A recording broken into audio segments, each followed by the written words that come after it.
Nation! It's Mrs. Larson here, principal at the Primary Education Center at Lew-Port School District. Today is a very special day at Lew-Port. It's the day that I get to invite all of Lancer Nation and our whole school community to read together for our One District, One Book initiative. I am so excited at your choice for this year. You have selected the last of the really great Wayne Doodles by Julie Andrews Edwards. Are you ready to begin? All right, let's get started.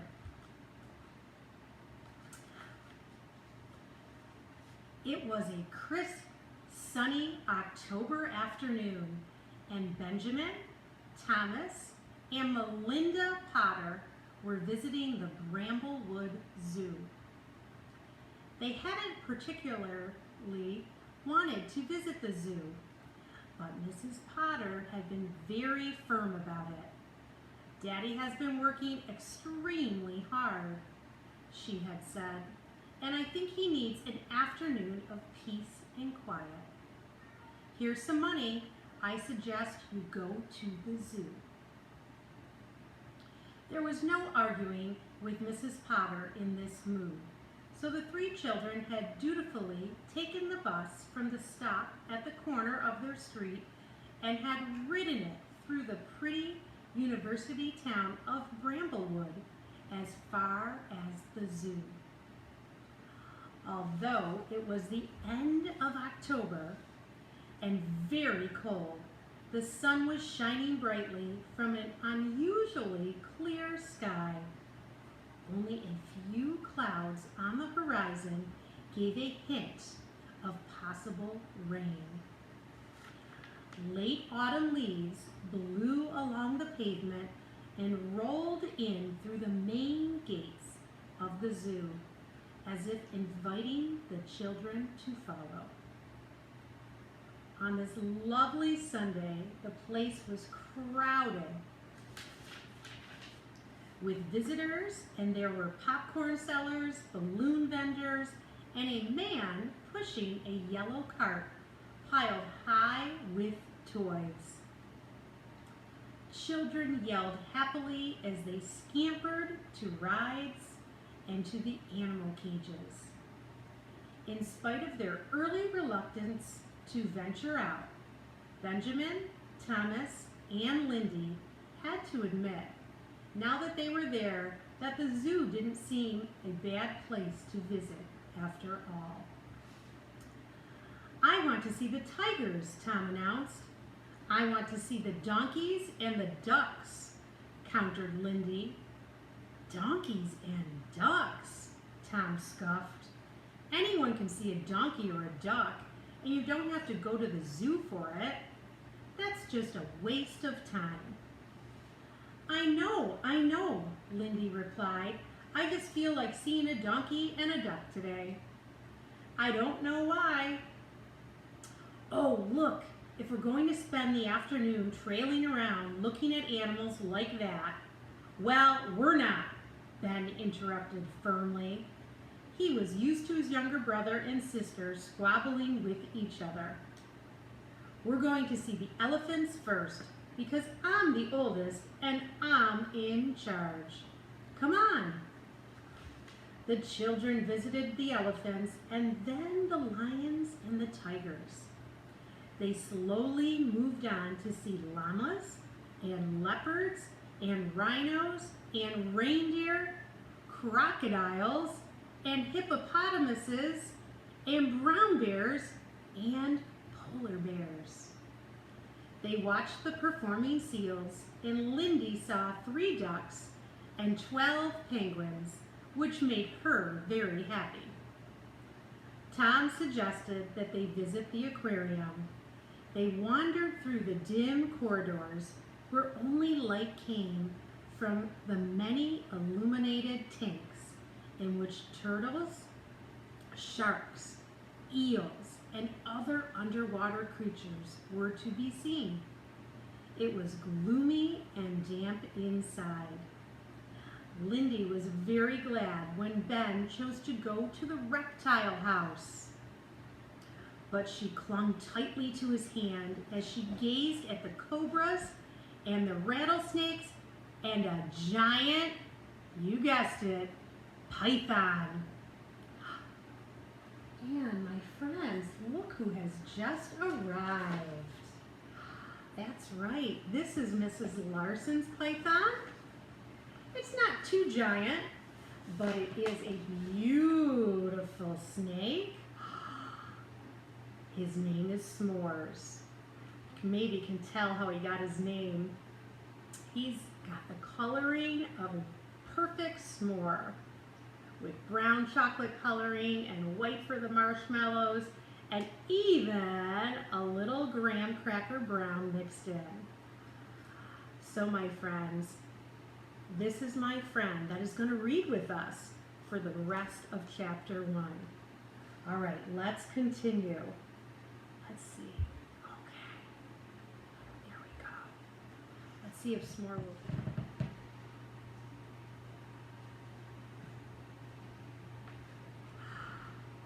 I'd love one of those pythons for a pet, Tom said enthusiastically. Ugh, I think they're gross, really gross. How could you say a python is gross? He's just beautiful. You just say that because you're scared of them. No, I don't. They're not my favorite things, but I'm not scared. Then why are you sucking your thumb? I like the taste. Cut it out, you two, said Ben. What shall we do next? Lindy announced that she was tired, cold, and extremely hungry. The children bought a bag of delicious, sticky-looking donuts and 3 cups of hot, sugary chocolate. Carefully, they carried the steaming mugs to a bench that caught the late afternoon sunshine, and which was close to a fenced yard containing 2 large, disdainful-looking giraffes.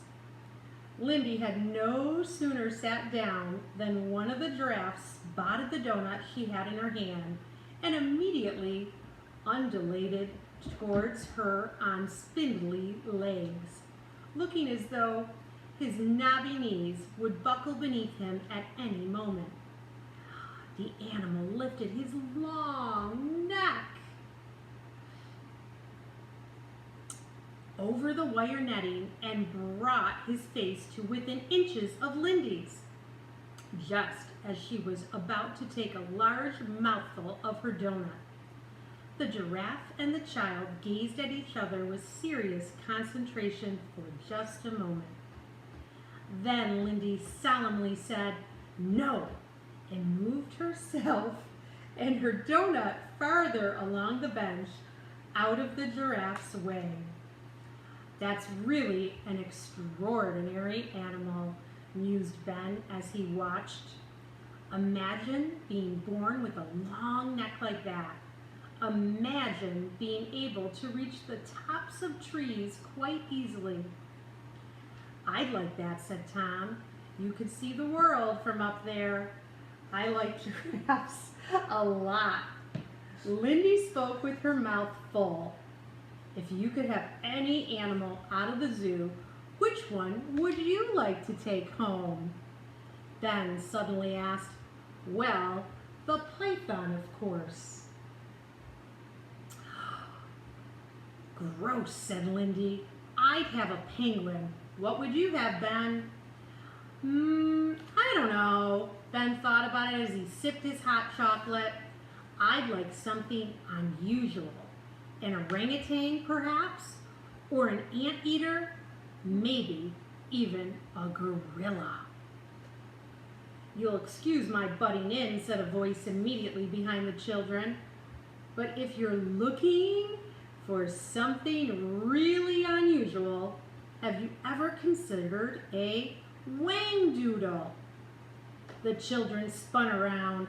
Sitting on the grass behind them, knees drawn up almost to his chin, was a small man.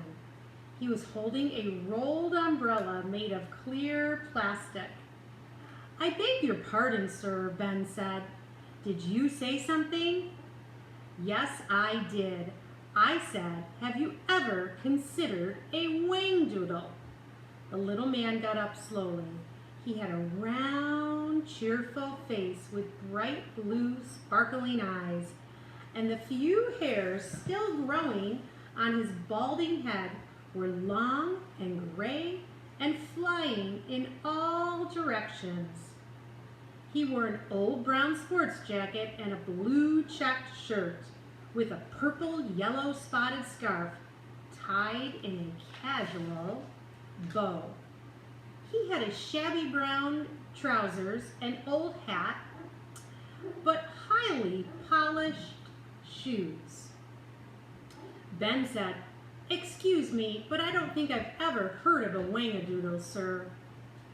The remarkable-looking gentleman smiled, leaned on his umbrella, and crossed one small foot over the other. "That's not surprising. It's an extremely rare creature. In fact, I believe there's only one left in the whole world." "What does it look like?" Tom asked. "Well now, I've not actually seen the whangdoodle myself," countered the stranger, "although I do hope to one day." "Then how do you know about it?" Lindy wanted to know. "Ah, that's a long, complicated story," he replied. "Here we are chatting away, and I don't even know your names." Tom tugged at Ben's sleeve. He was suspicious of the stranger and wanted to warn Ben that they should be leaving immediately and heading for home. But Lindy was already cheerfully giving out information. "My name is Melinda Potter. Everybody calls me Lindy." "How old are you, Lindy?" "I shall be 8 on December 3rd, which means she's 7, growled Tom. "Ah, but of course," the stranger turned to him. "And how old are you, young man?"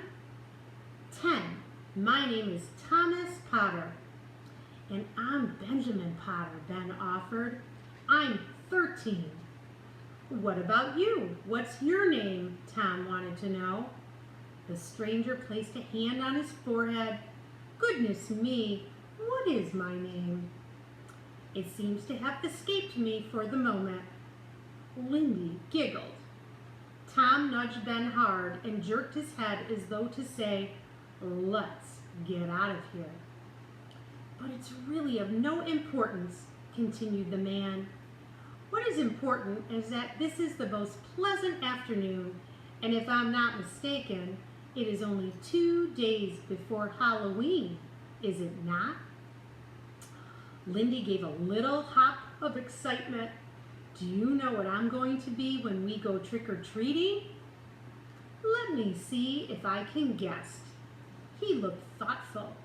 "Snow White or possibly Cinderella?" "No, I'm going to be a lion," she said proudly, "and very ferocious. I'm sure you'll be. What about you, Thomas? What are you going to be?" "I'm going to be the Hunchback of Notre Dame. And you, Ben?" "I haven't quite decided yet. I don't know whether to be Dracula or Frankenstein." "Well, I just hope I don't bump into any of you in the dark. I think I would be very scared." "Maybe I'll change my mind and go as a whangdoodle," Lindy said brightly. The little man chuckled. "What a good idea." "You know, I really don't think there is such an animal," Tom blurted out. But Ben actually thought so too, though he was too polite to say so. "I assure you that the whangdoodle does exist," said the man. Look it up in your dictionary when you get home. What does it look like? Asked Lindy. That's sort of hard to describe. It's a little like a moose or a horse perhaps, but with fantastic horns, and I believe it has rather short legs. Where does it live? Inquired Tom. Oh, far, far away. Which is a good thing, for if it were here, it would be in a cage like all these other poor animals. I do so hate to see things in cages, don't you? Then why do you come to the zoo if you don't like it? Asked Lindy with her usual candor. I come to study the animals. I'd prefer to study them in their natural environments, but I just haven't the time.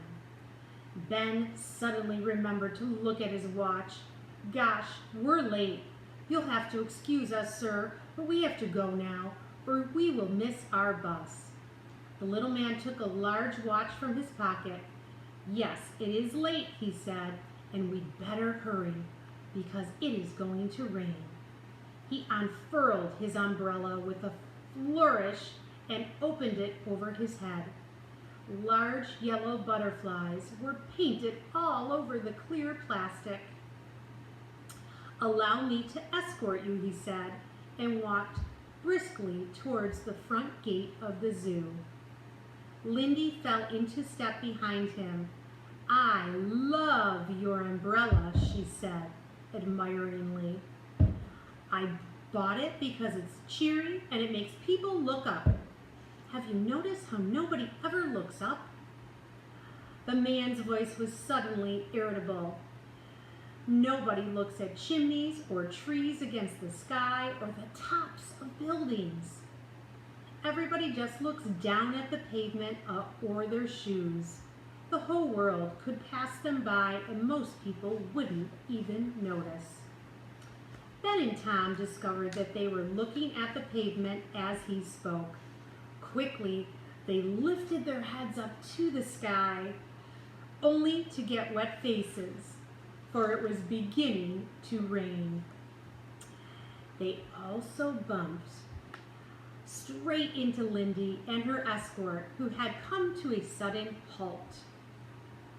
This is where the bus stopped, isn't it? Asked the stranger. Ah, here comes one now. Very good timing. That.